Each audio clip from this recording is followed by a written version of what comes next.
Olá, pessoal. Bem-vindos aí ao MargCast, né? Obrigado. É uma satisfação tá dividindo mais uma rodada, né, de conversas aí com vocês. Eu tenho aqui comigo hoje o Emerson Deves, né? Isso. É Deves ou Deves? Deves, não nega, mas não paga. É assim, isso aí. O Emerson é nosso gerente de engenharia, né, da Marg. Hoje ele comanda o time, então, de engenheiros da Marg na parte de usinas, né, solos, né, usinas e solos, né. Isso. O Emerson já está com nós há um bom tempo, né, Emerson? 7, 8 anos. 8 isso anos. aí, legal. Também Ricardo, né, Ricardo Feijó, né? Eu achei que teu nome também fosse alemão, alguma coisa assim, não, mas é o Ricardo Feijó. Bem português. O Ricardo Feijó, engenheiro que participou, né, responsável pelo desenvolvimento aí junto com o Emerson, né, da nossa Holdway, né? E Ricardo tá conosco aí há quanto tempo, Ricardo? 2 anos. 2 anos. Que 2 legal, anos já de que Marg. legal. Que legal. Muito satisfeito aí com esse...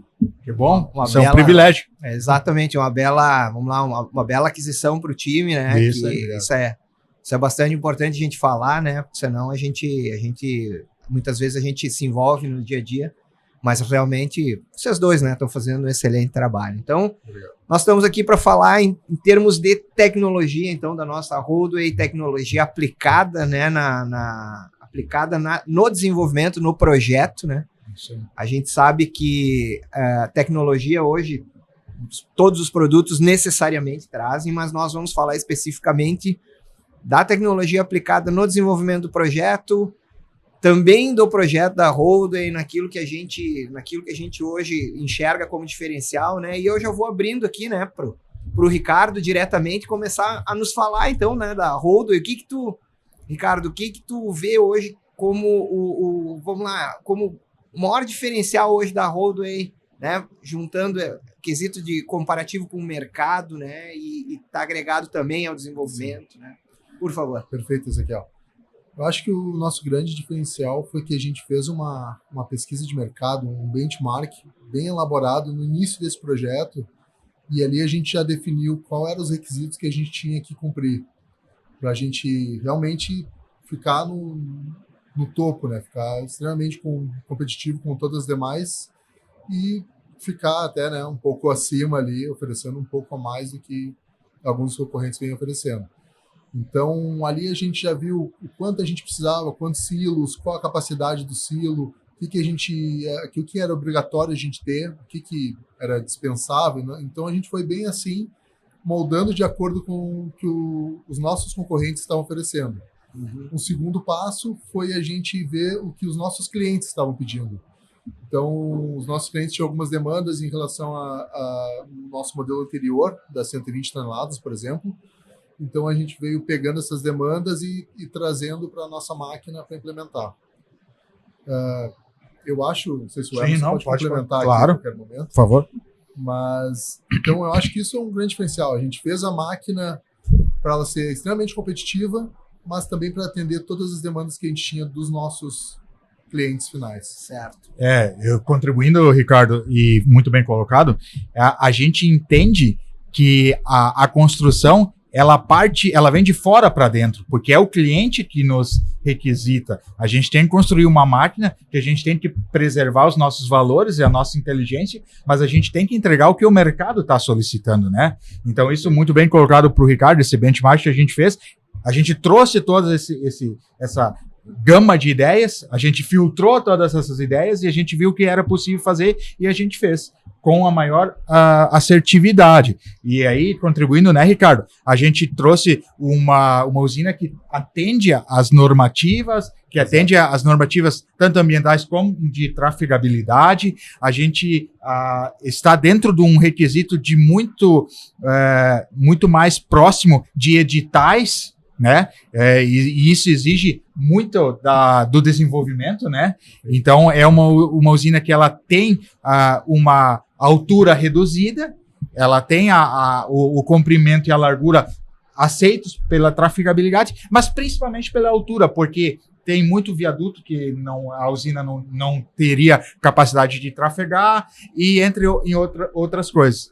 Então, uma síntese, é uma pesquisa que começou lá desde o início, que é o grande diferencial que a gente fez em relação às outras usinas e os outros equipamentos, né, Ricardo? Isso é legal, eu queria pegar esse gancho, né, Emerson, que eu acho que é importante também a gente falar, e aí, porque esses são desafios, né, que a gente enxerga, e a gente precisa estar juntando as coisas. E aí eu queria fazer um paralelo aqui, como é que nós utilizamos, então, a tecnologia para ela nos auxiliar nesses desafios, e também qual foi o maior desafio, assim, olhando esse projeto, né? O que vocês veem como foi o maior desafio aí? Perfeito. Eu acho que o nosso maior desafio foi exatamente isso que o Emerson falou, da gente conseguir fazer tudo isso caber dentro do nosso chassi, né? Dos nossos limites ali, de 21,4 metros por 13,20 e 4,30 de altura. Então, o desafio, acho que começa aí, né? E dentro disso foram diversos desafios paralelos que a gente vem trabalhando, né? Como facilitar nossa produção, como melhorar a qualidade do produto desde a raiz.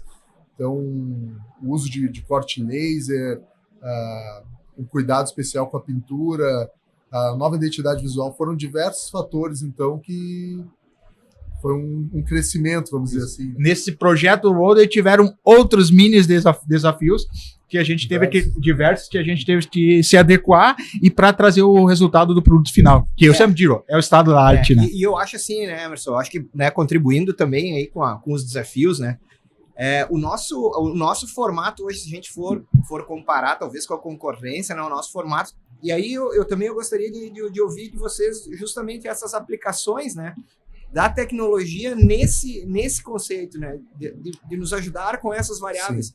Eu estava comentando antes, Ricardo, hoje pelo número de equipamentos que a gente tem no campo, né, a gente já consegue coletar uma quantidade de variáveis que alimenta, né, uma simulação. Exato. Né, porque a gente já tem condições de saber, ter dados, quantidade qualificada, né, de dados para conseguir processar ou colocar isso para dentro de uma simulação. Né? Isso aconteceu em alguns momentos, né? O Emerson pode confirmar, até a gente precisava de alguns inputs, quanto tempo leva para entrar e sair do secador. Aí um dado que nós tínhamos estimativas, mas aí o Emerson já chamou ali um dos nossos colaboradores, já mede para mim aí, então a gente pegou com precisão, né? E aí realmente, muitos dos casos batia com o que a gente já tinha nos nossos memoriais de cálculo. Isso. Mas foi uma maneira da gente ir validando com esses dados, né, que a gente já tem aplicados em campo hoje. Isso. Até, Ezequiel, se tu me permite, só para falar um pouco sobre manufatura, a gente tem a construção localizada e internalizada, né? Então, o projeto, a concepção do projeto, ela já foi pensada também para ajudar a parte de manufatura da nossa. E a nossa manufatura foi muito, muito feliz e muito assertiva na construção do equipamento, né? E também, para contribuir, a gente tem uma qualidade muito ativa, o setor de qualidade é muito ativo, então a gente tem isso muito, muito no feeling, e que os colaboradores nos auxiliam. A simulação, ela sempre vai nos entregar um dado. Se a gente não tiver o conhecimento e a capacidade de discernimento de ver se aquilo ali está correto ou não, a gente pode estar fazendo uma coisa errônea. Então, esse tipo de situação também nos foi desafiador, como o exemplo que o Ricardo trouxe, porque a gente não sabia na prática como que era, isso era uma validação de um ponto. Então, são pontos que vão vendo, que vão construindo e para chegar nesse produto final. Legal, e aproveitando, né, vamos falar um pouquinho, nós estamos entrando numa linha nova, né, nós já tínhamos uma máquina de 120, né, e agora a gente está entrando na linha Roadway, né. O que a gente vai ver na linha Roadway, né, que é diferente, então, daquilo que a gente já tinha no nosso equipamento de 120 toneladas? Queria que vocês falassem um pouquinho, né, sobre isso. Então, aproveitando o gancho que o Emerson falou, né, algumas demandas, além das que vieram dos nossos clientes e do benchmark, alguns pontos vieram também do nosso processo interno, da nossa produção interna, alguns pontos que era um gargalo na nossa produção, então a gente pensou como a gente pode melhorar nisso, né? Então a tecnologia já entrou aí. Por exemplo, o nosso chassi é um chassi todo cortado a laser, a gente trabalhou com encaixes a laser que Para o cliente final pode não parecer um grande ganho, mas a gente ganha no nosso processo, é uma produção mais rápida e também a gente agrega qualidade ao produto. Então, isso falando do chassi, né? Mas a gente usou em diversos outros pontos o mesmo sistema de corte com encaixa laser. Então, parece muito banal, mas isso eu garanto que é um diferencial de mercado quando a gente fala de chassis e estruturas. E fora isso, daí a tecnologia veio vindo conforme outras demandas, né? Hoje, no nosso sistema de filtragem, a gente tem um sistema de válvulas por imersão, facilita a nossa montagem lá, mas também agrega um custo na máquina, né? A gente está trazendo valor para o nosso produto, mas a gente também tem mais eficiência, em torno de 15% a mais de eficiência por válvula. Legal. Então é uma cadeia, né? A gente tendo mais eficiência na válvula, a gente poupa mais o nosso compressor lá, a gente não usa ele sempre no limite. Então essas melhorias elas vêm aumentando na escala, né, ao longo do funcionamento do produto. Então esse é um dos exemplos, né? A gente trouxe o quadro elétrico separado da cabine com o ar-condicionado dedicado. Foi uma maneira da gente melhorar o refrigeramento do quadro elétrico. A gente, para contribuir, Ricardo, o misturador, então, ele pode receber 25% de reciclado. A gente insere, a gente tem a possibilidade de inserir fibra, filler, a recuperação de finos do filtro de mangas. A gente tem, né, o elevador, que é um dos itens que a gente desenvolveu com aletas parafusadas. O próprio queimador, que ele é um queimador desenvolvido para ter menor consumo, ele já era um menor consumo, a gente aprimorou. Um secador com muitas aletas de cascateamento para ter a troca térmica. Para quê? Para não consumir tanto o poder calorífero do próprio queimador, né? E a própria modulação do sistema de dosagem, né? A Roadway entrega em 3 silos 30 metros cúbicos, né? Individuais, e tem a possibilidade de acrescentar 4º, 5º silo conforme necessidade do cliente, né? O próprio skid de bombas, que é um sistema muito simples, que está tudo concentrado. Então, a gente sempre pensou em manutenção, eficiência e tecnologia nessa máquina, né? E quando a gente fala em manutenção, é manutenção reduzida, né? Sempre vai ter, mas é mais reduzida. Legal. Exatamente. O ponto da manutenção, a gente pensou bastante, assim, desde um parafuso ali que ele tem um encaixe que na hora de desmontar não precise usar 2 chaves, que em alguns momentos é difícil acesso, até a parte de, por exemplo, a gente colocar um sistema de refrigeração no quadro elétrico faz com que os componentes venham a durar mais tempo, né? Trabalhem numa temperatura ideal. Legal. Então, e se vocês tivessem que trazer agora um ponto, assim, um ponto de vista de vocês, né? Uma novidade, né? Uma mudança que foi feita na linha Roadway, né? Na 120, qual seria, assim, aquela que vocês diriam, isso aqui hoje no mercado é o pão quente? Isso. Na minha percepção perdão. Cada um diz a sua. Não, tranquilo. Eu digo que é o conjunto de toda a obra, né? Mas pra gente não ficar em cima do muro, né? É uma boa. Pra gente não ficar... o que acontece? O sistema de controle, a cabine, a gente até pouco falou, mas é um sistema que é uma característica da MARD de sempre ter a operação manual. Hoje a gente tem a operação automática e manual. E quando a gente fala automática, é 3 cliques. 3 cliques são 3 toques e a usina está funcionando, entendeu? Além disso, a gente tem uma ergonomia lá dentro pro operador. A gente pensou na ergonomia, né? Na operação. E o principal que a gente tem é o acesso remoto. Então, se o cliente tem um ponto de internet, ou tem um 3G, 4G, 5G, esses são os... Starlink, exatamente. Tá fazendo uma propaganda aí, perdão, mas vamos lá. E esses são os pontos que ele pode extrair as informações. Não é operacional, mas ele tem toda a sua operação, ele pode ter essa confiabilidade e essa certeza no dia a dia, entende? Não precisa estar junto com a operação lá. Não sei, Ricardo, pode contribuir. Hein? O meu ponto também seria a painel de controle. Parece que é combinado. Legal, né? Lá no início do projeto, quando eu comecei a conversar com o Emerson, eu falei assim, também não adianta a gente trazer um monte de tecnologia agregada na parte interna do produto que não encha os olhos de quem vem o stand e vê a máquina, né?